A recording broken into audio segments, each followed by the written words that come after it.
Baik, kita mulai. Bismillahirrahmanirrahim. Assalamualaikum warahmatullahi wabarakatuh. Alhamdulillah alladzi ja'ala Ramadhana sayyidas syuhur wa ja'ala al-Qur'an 'umdatal millah wa asasad din wa huwa hablullahil matin wan nurul mubin. Tsumma salatu wassalamu ala Rasulillah wa ba'du. Qalu subhanaka la ilma lana illa ma 'allamtana innaka antal alimul hakim. Rabbi zidna ilma warzuqna fahma. Bapak-bapak, ibu-ibu, jemaah rahimakumullah, bil khusus DKM Masjid Al-Kautsar yang kami muliakan. Terima kasih kita masih memilih untuk al-muktsu fil masjid, al-i'tikaf fil masjid. Melanjutkan duduk kita berdiam diri di masjid menjelang syuruk pada hari ini insyaallah. Taib, kita awali ta'lim kita pada subuh hari ini berserah diri kepada Allah Subhanahu wa taala, membaca sayyidul istighfar. Bismillahirrahmanirrahim.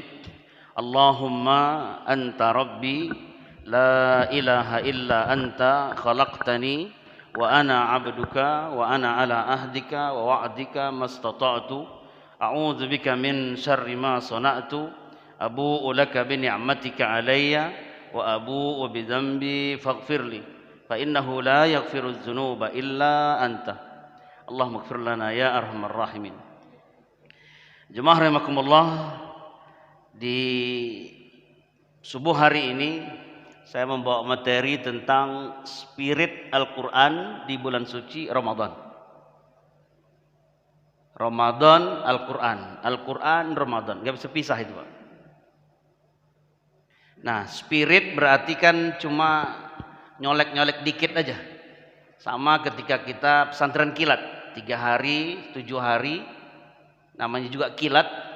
Tapi motivasi kilat itu insya Allah akan bertahan sekian lama gitu, bahkan sampai akhir hayat. Nah, insya Allah masih di pekan pertama Ramadan 1442 Hijriah ini, 2021 Masehi. Target banyak orang, saya harus khotam minimal 1 kali. Memang harus seperti itu. Dan ini musimnya, ini bulannya gitu. Mau lancar, mau sedang, mau terbata-bata, bismillah. Luangkanlah waktu untuk sahabat sejati kita ini, Al-Quranul Karim. Tebalnya 604 halaman, Pak. 604 halaman. 30 juz. Al-Quran standar, Al-Quran pojok kita itu 1 juz 10 lembar, berarti 20 halaman. Salafus soleh, generasi terbaik umat itu berkata, la taghibu syamsu yaumin illa wa qad qara'tu hizban. Tidak terbenam matahari di sore hari, di maghrib setiap hari, melainkan saya sudah membaca 1 hizib. Lihat, di tengah kesibukan berdagang, di tengah kesibukan sebagai guru, kemudian tambah lagi berperang zaman dulu itu. Tapi ternyata mereka mengatakan la taghibu syamsu yaumin illa wa qad qara'tu hizban. Setiap sore menjelang maghrib itu saya sudah selesai membaca 1 hizib.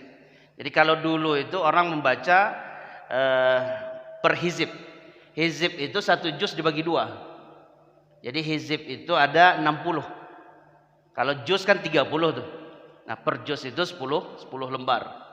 Nah, hizib berarti 5 lembar. Lihat, setidaknya generasi terbaik umat dulu itu membaca Al-Quran itu 5 lembar per hari. Dan ternyata kalau kita memaksakan diri meluangkan waktu, ba'da sholat itu cuma 1 lembar, berarti 2 halaman bolak-balik, sebentar ya. Tapi kata kuncinya bagaimana kita bisa istiqomah. Nah, insya Allah melalui spirit ini kita akan bersungguh-sungguh.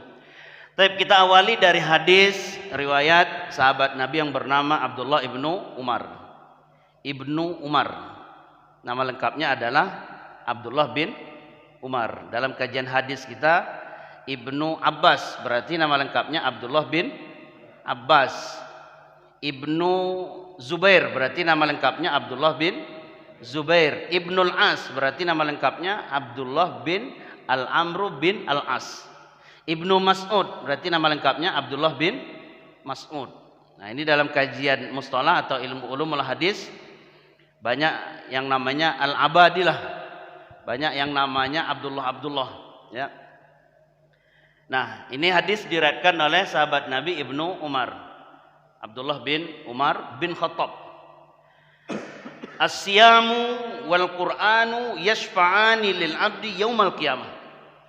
Puasa Ramadan ini insyaallah, wal Qur'an dan Al-Qur'an yashfa'an akan datang memberikan bantuan, pertolongan kepada hamba, kepada manusia, kepada kita yaumal qiyamah, pada hari kiamat. Di saat kita memang membutuhkan betul pertolongan. Yaqulus siyam, puasa berkata, ai rabbi mana'tuhu at-ta'am wasyahawat bin nahar fasaffi'ni fih. Ya Rabb, ya Allah, hambamu yang ini yang itu dia tidak makan, dia tahan dirinya tidak makan minum dan tidak menunaikan syahwatnya, ya, hubungan suami istri, kemudian berbagai hal lain yang membatalkan puasa, bin nahar, siang hari sampai beduk maghrib. Fasaffi'ni fi, singkatnya orang ini masuk surga melalui syafaat saya. Jadi kata belecenya itu, kelulusannya itu berdasarkan rekom dari Asyam. Kan hebat sekali. Wa yaqulul Qur'an, ternyata Al-Qur'an berkata di saat yang sama, mana'tuhun naum bil lail fasaffi'ni fi. Lalu Al-Qur'an mengatakan, ya Allah, orang ini kalau sudah malam dia selalu membaca Al-Qur'an. Sehingga waktu tidurnya kadang yang biasa jam 9 menjadi jam 10. Jam 10 karena ada yasinan, ada tahlilan, kemudian ada halaqah-halaqah Al-Qur'an, bismillah. Digeser jam tidurnya, apalagi yang bangun tengah malam untuk membaca beberapa lembar yang dia bisa, yang dia kuat. Fasaffi'ni fih, maka Al-Qur'an mengatakan dia masuk surga melalui syafaat saya. Lihat, sesuatu yang maha besar di dalam hidup seorang muslim, ya. Al-Qur'an sebagai kitab suci panduan hidup kita ternyata datang memberikan syafaat kepada kita. Puasa yang sangat kita cintai ini, yang sangat kita tunggu-tunggu, dengan penuh iman, dengan penuh ihtisab, berharap pahala Allah SWT, tidak ada absensi, tidak ada supervisor.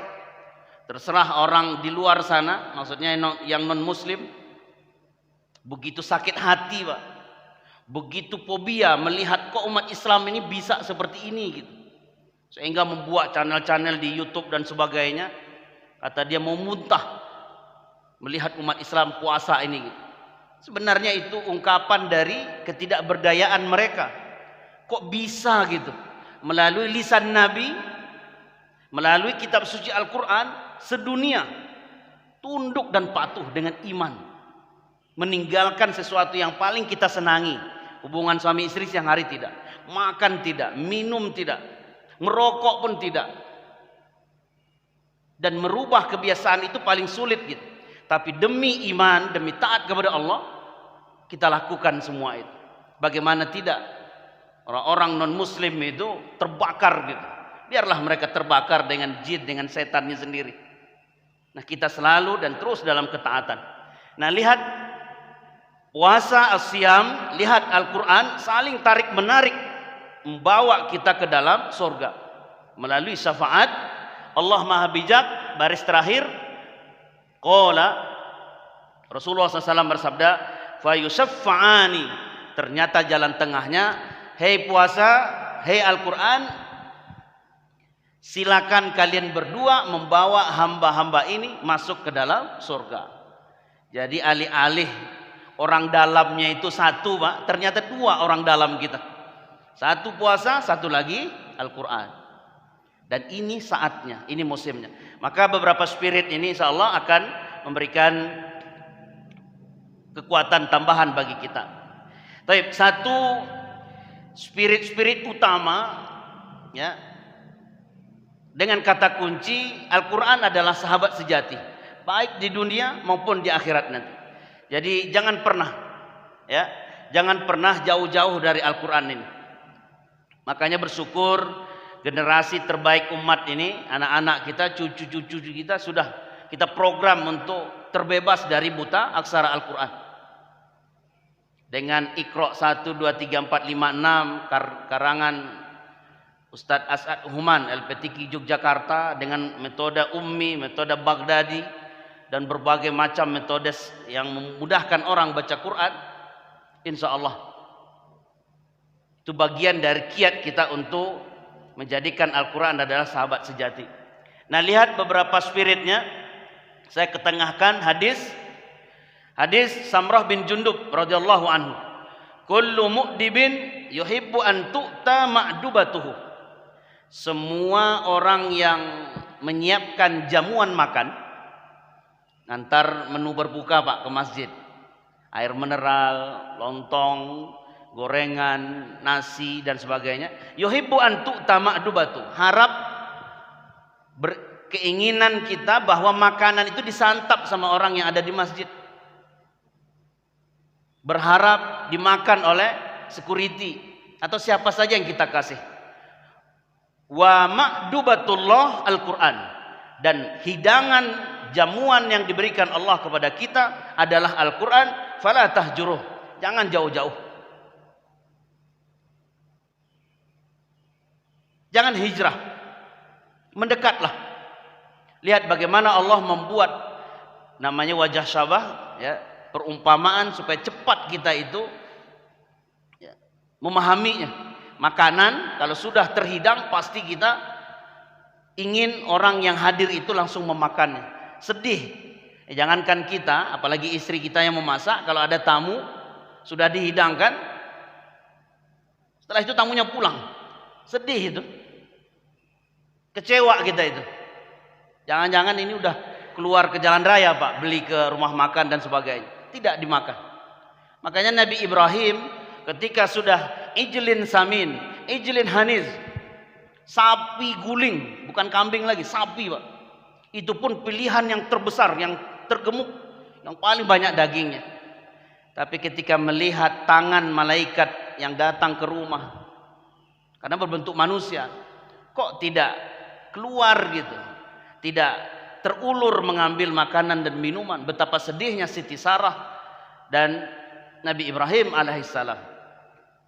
Baru beliau bisa ikhlas setelah malaikat itu mengatakan, kami ini wujudnya saja yang manusia, kami ini dari kampung sebelah, menghancurkan kaum Sodom, umat Nabi Lut, saudara kamu wahai Ibrahim. Jadi Nabi Lut sama Nabi Ibrahim itu satu zaman, cuma beda daerah.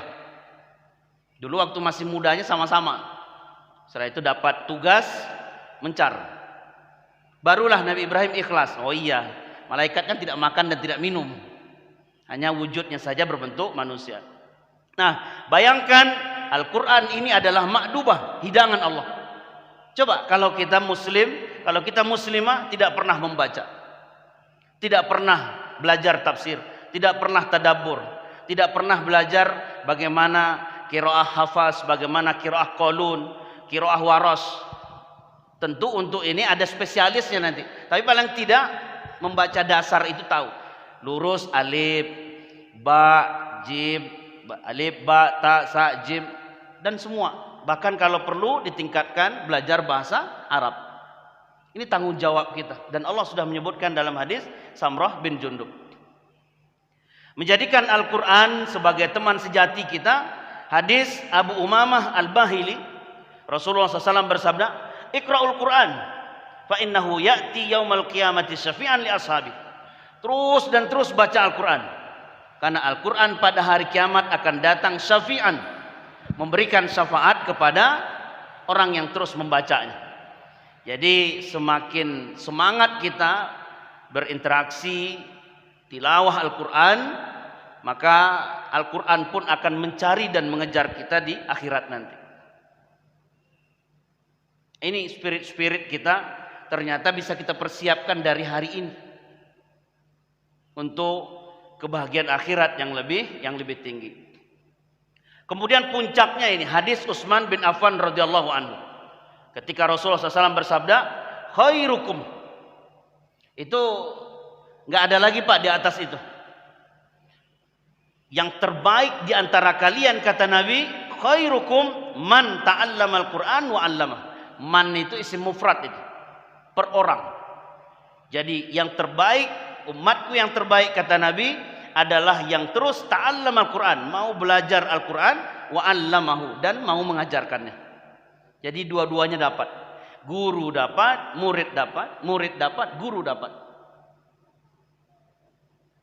Alhamdulillah beberapa pemerintah daerah mendukung kesejahteraan. Ya sudah, maka guru-guru, dosen-dosen bisa fokus untuk belajar Al-Quran. Bahkan ada yang spesialis sampai doktor, sampai profesor. Menjaga kemurnian ajaran Islam ini. Khairukum, sebaik-baik kalian kata Nabi adalah orang yang terus mau belajar Al-Quran dan mau mengajarkannya. Nah ini kalau sudah sampai puncak seperti itu, hadis Samrah bin Jundub, Al-Quran adalah hidangan, mari kita santap. Santapnya tentu dengan membaca itu Pak. Ya. Jangan dipotong-potong terus nanti dibakar terus airnya diminum. Nah, itu untuk obat itu, lain lagi itu, ya. Di luar dari spirit ini. Kemudian tadi hadis sahabat Nabi, ya, syafi'an, Al-Quran datang memberikan syafaat. Dan hadis Utsman bin Affan, khairukum man ta'allama Al-Quran wa 'allamah. Sebaik-baik umatku adalah yang terus mau belajar Al-Quran dan mau mengajarkannya. Spirit kedua, belajar Al-Quran sampai bisa. Ini target ini bagi yang belum bisa. Bisa saja cucunya, anaknya sudah bisa, kakek neneknya belum Pak. Nah ini bismillah. Kita coba sebelum berpulang ke rahmatullah, dua bibir kita ini sudah bisa mengerti ini huruf alif, ini ba, ini ta. Nanti kalau dia di tengah, kalau dia di akhir, kalau digabung. Tahap membaca dulu, tilawah dulu. Nah bagaimana Rasul SAW memberikan motivasi, spirit, hadis dari Aisyah radhiyallahu anha, al-mahiru bil Quran ma'as safaratil kiramil bararah. Orang yang mahir terhadap Al-Quran ini, maka dia setara atau makomnya itu sudah seperti para malaikat yang selalu mulia dan berbakti kepada Allah. Malaikat itu makhluk paling mulia itu. Diciptakan dari cahaya, taat kepada Allah, tidak pernah durhaka. Ahli Al-Quran, al-mahir yang betul-betul mahir itu derajatnya sama dengan malaikat itu. Walladzi yaqra'ul Quran, sementara orang yang terus belajar, terus mau bisa, mencoba terus yaqra'ul Quran, membaca Al-Quran, wa yatata'u fi, walaupun terbata-bata, walaupun salah-salah, wa huwa alaihi syaqqun lahu ajran, dan dia kesulitan itu. Kalau sudah digabung ini huruf, bingung dia Pak. Tadi kalau masih dipisah-pisah bisa, kalau sudah digabung bingung. Tapi terus dan terus.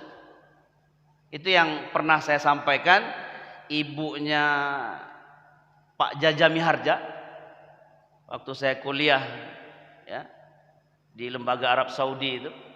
Saya tinggal di Murtado, Pramuka, Jalan Pramuka. Setiap sore nenek itu sudah berada di rumah kos kita. Sampai hafal dia surat Yusuf. Surat Yusuf, fokus surat Yusuf saja. Ketika pindah ke surat yang lain nggak bisa baca dia. Sambil makan sirih itu. Saya ketemu di Jakarta ada nenek-nenek makan sirih yang digigit daun merah, itu merah kayak darah keluar dari mulut. Ah, itu nenek itu. Nggak kenal huruf sama sekali. Tapi keinginan untuk terus membaca sampai hafal dia surat Yusuf. Pindah ke Yasin, pindah ke Juz Amma nggak bisa baca.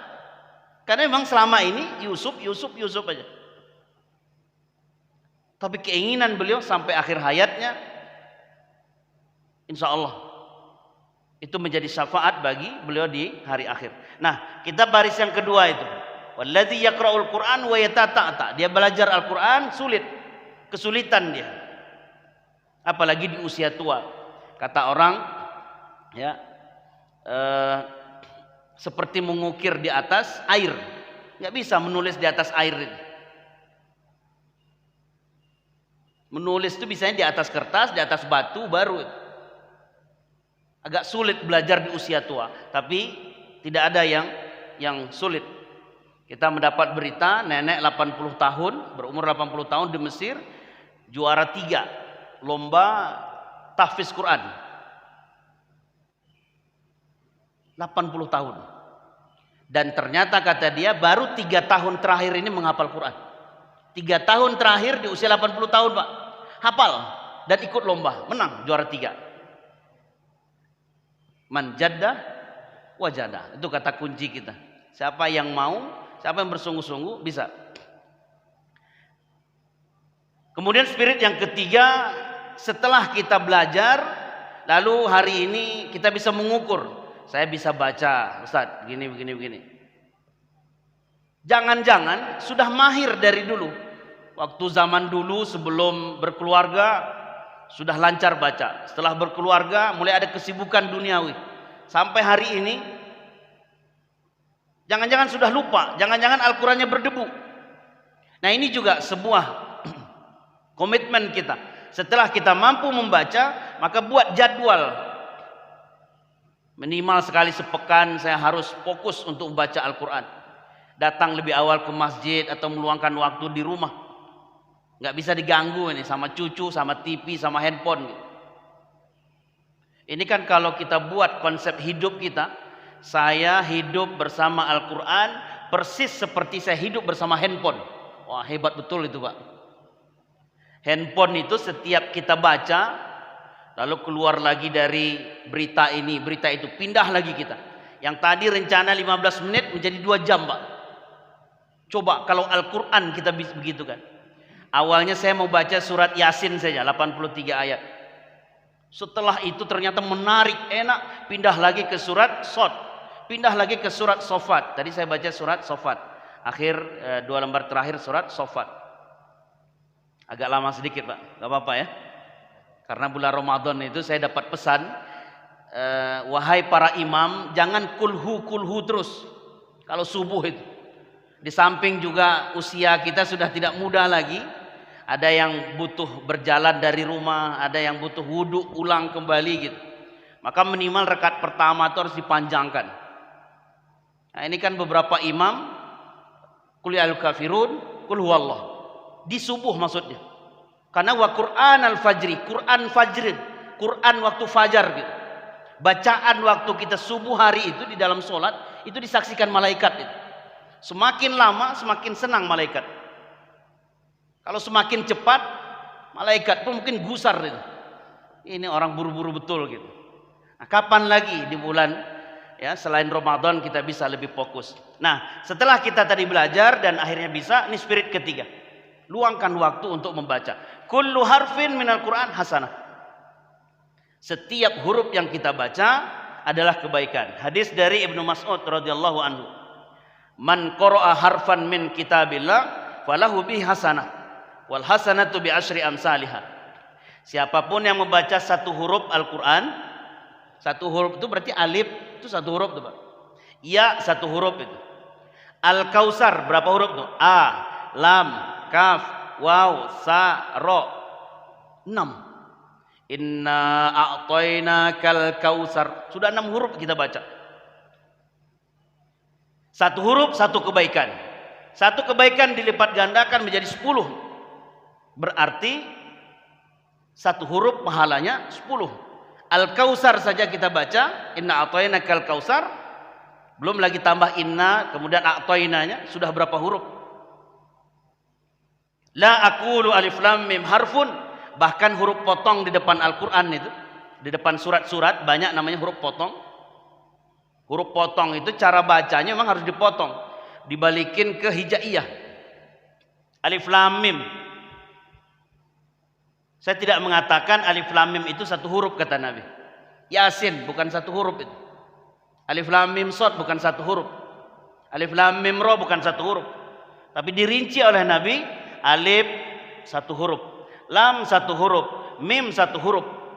Berarti alif lam mim saja sudah 30 pahala tuh, Pak.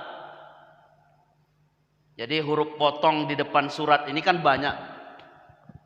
Ada yang satu huruf qaf, ada yang dua huruf yasin, toha. Saya sering menguji anak-anak yang masuk ke sekolah itu. Ada yang membaca alama. Alif lam mim dibaca alama, Pak. Ketika membaca awal surat Maryam, ketika membaca awal surat Maryam kahaya aso. Padahal kaf ha ya ain shad. Balik ke hijaiyah. Dibuka awal surat Al-A'raf. Alamaso. Padahal bacanya alif lam mim shad. Nanti kalau ada garis panjang, ada benderanya berarti panjang bacanya. Umpamanya Yasin, di atas ya itu pendek, kemudian sinnya yang ada garis panjang berarti Yasin. Jangan terbalik, Yasin, terbalik itu. Ya, ianya itu cuma sebatas dua harokat saja. Nah itu Ustaz Irhamuddin itu pakarnya. Tapi lihat, setiap huruf menjadi pahala besar bagi kita. Baik, jemaah rahimakumullah, sampailah kita pada spirit. Lihat, spirit di perumahan GPMI ini harus ada pakar Quran. Kalau perlu, pakarnya itu dari rumah kita, anak-anak kita, keluarga kita. Makanya lihat mulianya guru-guru kita, baik yang masih hidup maupun yang sudah berpulang ke rahmatullah. Ustadz Adi Hidayat memberikan spirit motivasi, hadirkan penghafal-penghafal Al-Quran di rumah kita. Almarhum Syekh Ali Jabir, bagaimana beliau membuka kajian ilmu-ilmu hadis di semua provinsi. Ada cabang-cabangnya, ada generasi-generasi muda, baik dari lokal maksudnya Indonesia maupun yang dari Timur Tengah sebagai pengelolanya. Ingin Al-Quran ini berada di semua rumah, di semua tempat, karena disinilah keberkahan hidup per pribadi dan keberkahan hidup atas nama negara. Karena di mana orang bertakwa, di mana orang mengamalkan Al-Quran, la fatahna alaihim barakatim minas sama'i wal ard. Maka Allah akan turunkan keberkahan dari langit, keberkahan dari bumi. Justru kalau diisi dengan maksiat dan dosa, kita hanya menunggu tanggal saja, Pak. Menunggu waktu saja. Allah akan kirim musibah terbesar gitu. Waliyazubillah. Makanya spirit berikut ini adalah menjadi ahli atau pakar Al-Quran. Takhassus, namanya takhassus. Rasulullah sallallahu alaihi wasallam pernah datang kepada sahabat yang bernama Abdullah ibnu Mas'ud, dipanggil Ibnu Mas'ud. Itu beliau terkenal pakar Quran itu, Pak. Dalam banyak riwayat Nabi SAW memuji Abdullah ibnu Mas'ud. Bahkan pernah Nabi berkata, kalau saya tidak salah, kalau ingin tahu tentang Al-Quran, hampir-hampir seperti ilmu yang saya miliki, tanya sama Ibnu Mas'ud. Itu rekom yang luar biasa itu. Dan itu tidak sembarang itu. Ibnu Mas'ud dalam kajian harian pernah saya sampaikan, para sahabat pernah tertawa geli saja, namanya sebagai sesama teman. Ibnu Mas'ud memanjat pohon kurma, lalu terlihat betisnya kecil, Pak, beda dengan betis-betis orang kebanyakan. Lihat bagaimana Rasulullah SAW bersabda, ketahuilah oleh kalian bahwa dua betis, dua kaki Abdullah bin Mas'ud ini timbangannya nanti di akhirat itu lebih berat daripada bukit Uhud. Ngelayut saja di kakinya Abdullah bin Mas'ud, masuk surga kita semua itu. Ya bukit Uhud saja 7 kilo itu. Kita dari Madinah paling berapa? 15 menit. Kalau kita umroh sampai ke bukit Uhud. Dan itu yang dipanjat oleh Nabi dan para sahabat itu. Dan Nabi waktu itu sudah berumur 50 tahun itu. Kuat berarti fisik Nabi. Inilah Abdullah bin Mas'ud. Datang kepada Abdullah bin Mas'ud, Rasulullah SAW bersabda, "Iqra' alayyal Qur'an." Bacakan kepada saya ayat-ayat Al-Quran. Kaget Ibnu Mas'ud. "Aqra'u alaika wa alaika unzila." Ya Rasulullah, saya baca gitu di depan Rasul. Al-Quran diturunkan kepada engkau ya Rasulullah. Kok saya yang, aduh, nggak mungkin, nggak level ini, ya, nggak bisa. Uridu an asma min ghairi. Saya ingin mendengar bacaan dari orang selain saya. Itu kata Nabi. Mendengar itu barulah Ibnu Mas'ud membaca Al-Baqarah, terus beberapa ayat sampai nanti di An-Nisa. Jadi memang hidup ini bagi kita yang mungkin trainer, sering melatih orang, kemudian kita juga sering tampil di depan orang, perlu juga, bahkan harus suatu hari kitanya yang mendengar, kitanya yang menjadi pendengar. Karena insya Allah akan banyak ilmu yang kita dapatkan. Jadi kadangkala di mimbar, kadangkala di bawah mimbar, jadi mustami', jadi pendengar, jadi audien. Lihat Rasulullah SAW sendiri sebagai pemegang Al-Quran terbesar, maksudnya beliau menerima wahyu, datang kepada Abdullah bin Mas'ud, "Iqra' alayya."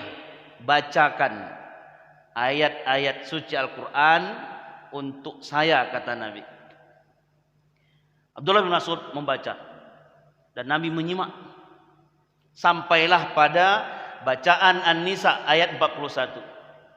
Fakaifa idza ji'na min kulli ummatin bisyahid wa ji'na bika ala haula'i syahida. Sampai di ayat An-Nisa 41 kata Nabi, cukup wahai Ibnu Mas'ud. Nabi sudah berurai air mata. Ibnu Mas'ud pun melihat Nabi menangis, ikut menangis. Ternyata resapan ayat ini luar biasa.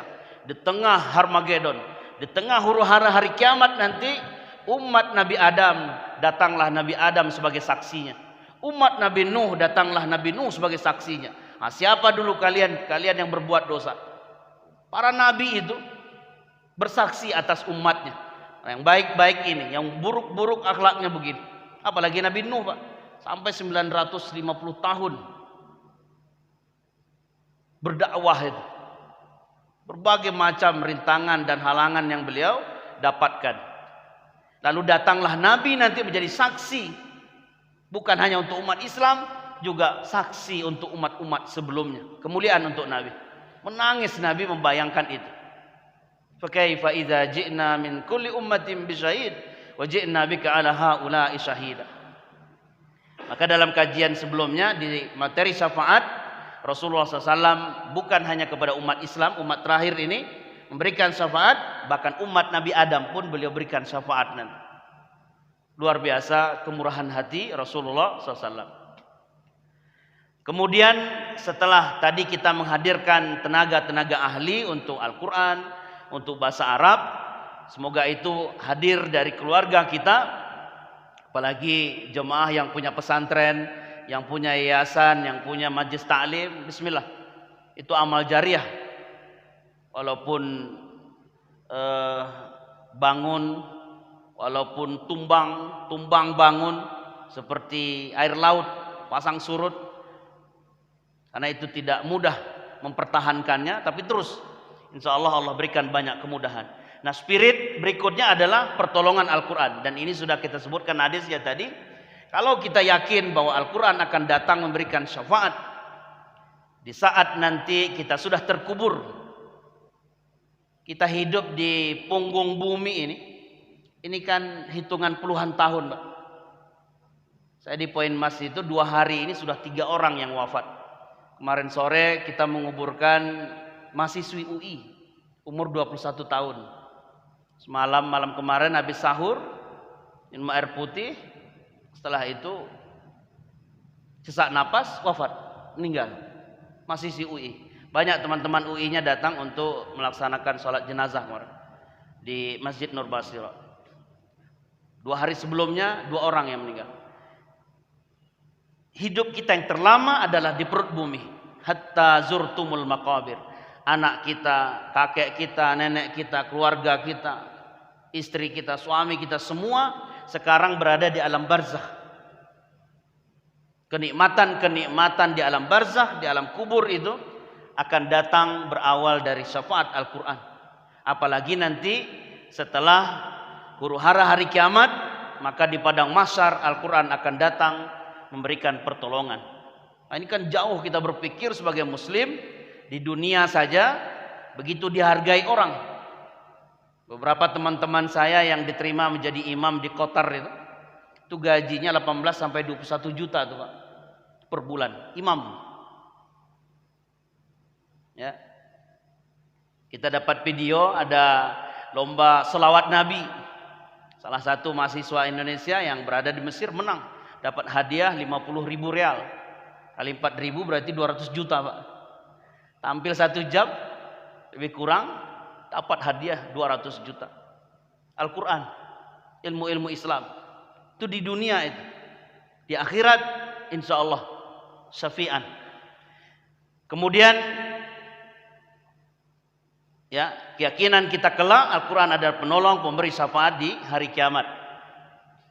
Maka kita selesaikan atau kita tutup dengan pada spirit Al-Quran itu adalah obat.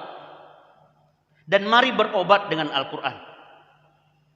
Keluh kesah kita, gundah gulana kita yang mencari selalu obat-obat duniawi, sakit kepala sedikit, pusing urusan banyak keluarga, sudah mengkonsumsi minuman ini dan itu gitu. Atau bahkan mencari pelarian ke hotel, kemudian ke villa dan sebagainya. Ternyata tinggal kita gerakkan tangan kita, jangan-jangan di handphone pun sudah ada, sudah di-download di Play Store, Al-Quranul Karim. Mari Al-Quran kita jadikan sebagai obat dan mari berobat. Al-Isra ayat 82. Wa nunazzilu minal Qur'an ma huwa syifa wa rahmah lil mu'minin. Al-Quran kami turunkan betul-betul menjadi obat kata Nabi. Kata Allah. Wa rahmah dan rahmat. Umat Nasrani, Yahudi, Hindu, Buddha enggak dapat Al-Quran. Kita yang dapat. Makanya bentuk kekesalan, sakit hati, fobia mereka terhadap Islam dan Al-Quran ini, mereka buka, bikin channel YouTube yang menjelek-jelekkan Islam, menjelekkan Al-Quran dan sebagainya. Sebagai muslim yang bermaruah, ya kita dengan tim-timnya akan melaporkan pelanggaran undang-undang ITE dan sebagainya. Tapi sebagai muslim, kalau kita mau berlapang dada, teruslah menghujat kita, teruslah, terserah.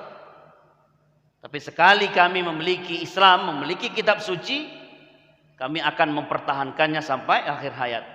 Nah, bagaimana asy-syifa wa tadawa bil Quran? Menjadikan Al-Quran sebagai obat dan berobat. Kita ambil cuplikan kisah hati yang telah membatu, Pak. Yaitu hati Khalifah Umar bin Khattab. Yang ada di mata dia memenggal kepala Nabi Muhammad sallallahu alaihi wasallam, membunuh, menguntit, menjegal semua pengikut Nabi SAW.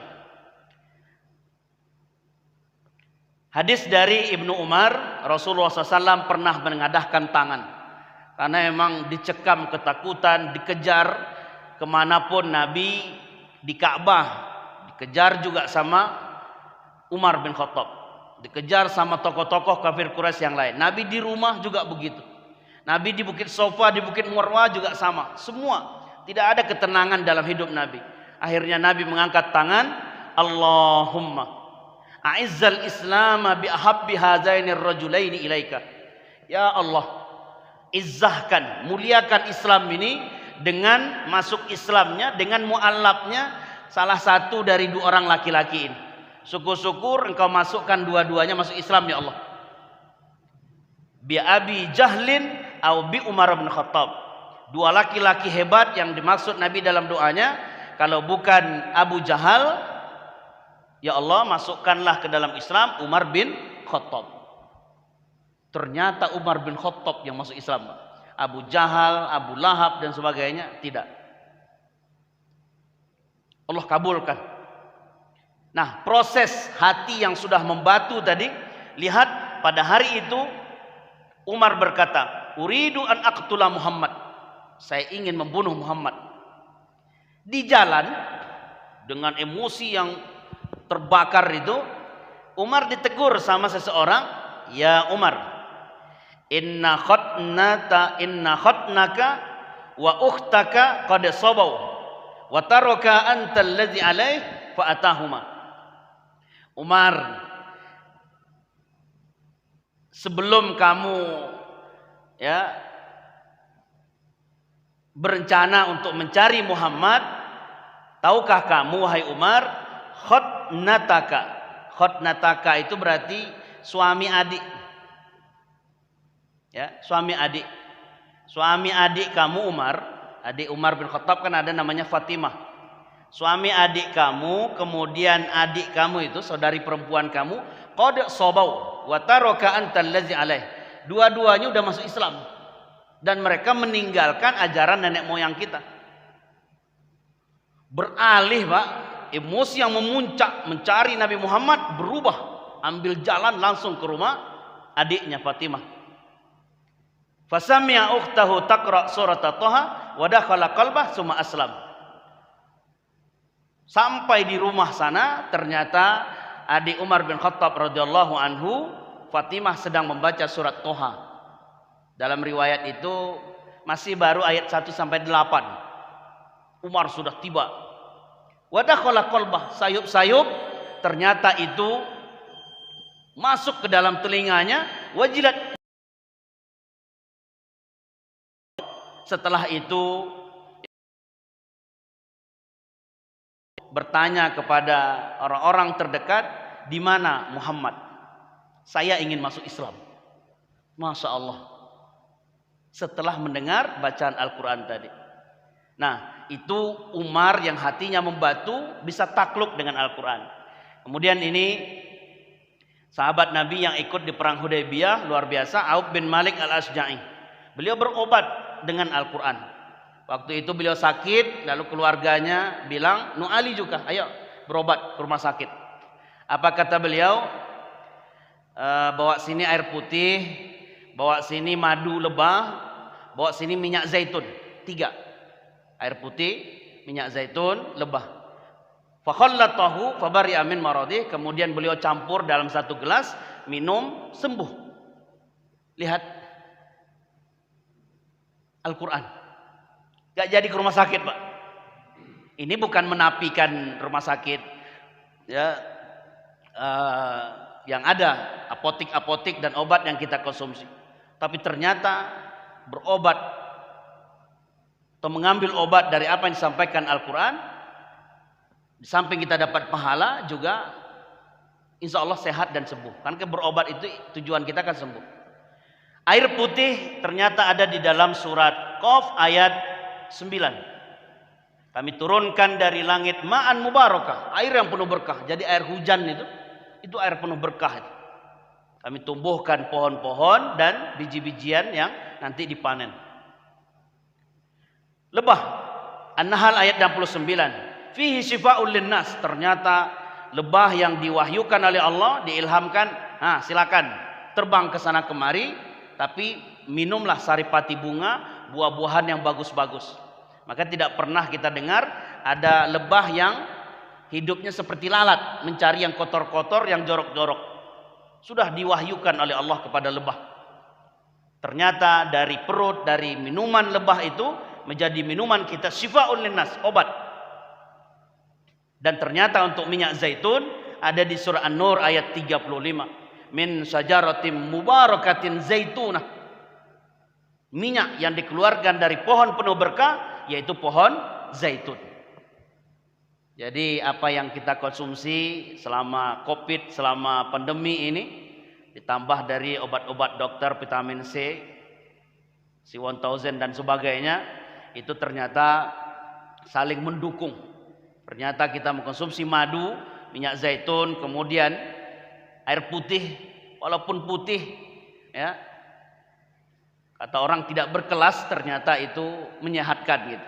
Nabi SAW apabila berbuka melalui diawali dengan tamar, Pak. Tamar, kurma. Kurma yang agak keras kayak ajwa gitu. Kalau tidak ada, Nabi pakai rutop yang lembut. Kalau tidak ada hasawat minal ma', Nabi berbuka dengan air putih. Nah, kalau kita kayaknya digabung-gabung semua tuh, Pak. Kurma iya, air putih iya, cendol iya, lontong iya, gorengan iya, dan macam-macam. Ya. Ini materi yang dapat saya sampaikan. Intinya kita sampai pada wa nunazzilu minal Qur'an ma huwa syifa' wa rahmatul lil mu'minin wa la yaziduz zalimina illa khasara. Kami turunkan Al-Qur'an. Al-Qur'an adalah penyembuh, penawar, pengobat kita dan rahmat. Pasti orang-orang yang berinteraksi dengan Al-Qur'an dengan berbagai spirit tadi itu akan mendapat rahmat dari Allah. Dan biasanya orang-orang yang sudah paham dengan Al-Quran, mencintai Al-Quran, juga kehidupannya banyak kemudahan dari Allah SWT. Karena menjaga kitab Allah, Allah yang menjaga kita gitu. Rahmat bagi orang mukmin. Wala yaziduz zalimina illa khasara. Biarkan saja orang-orang yang benci kepada kita yang mencintai Al-Quran, yang mencoba membakar Al-Quran lah, menghinakan, bikin karikatur dan sebagainya. Wala yaziduz zalimina illa khasara. Hari-hari mereka akan penuh dengan kerugian, penuh dengan kehinaan. Sementara kita dengan Al-Quran akan terus terangkat dan mulia. Tapi ini materi yang dapat saya sampaikan, semoga bermanfaat. Mungkin ada tambahan pertanyaan. Tapi cukup ya Pak. Kalau sudah kita akhiri dengan kafaratul majlis. Subhanaka Allahumma bihamdika asyhadu an la ilaha illa anta astaghfiruka wa atubu ilaik. Wal afu minkum. Wassalamualaikum warahmatullahi wabarakatuh. Terima kasih pada guru kita. Mudah-mudahan apa yang disampaikan tentang spirit Ramadan untuk menjadikan kita istiqomah dan jangan disia-siakan dalam bulan Ramadan ini, bulan yang berkah, bulan ampunan, bulan kesabaran. Untuk tetap semangat. Demikian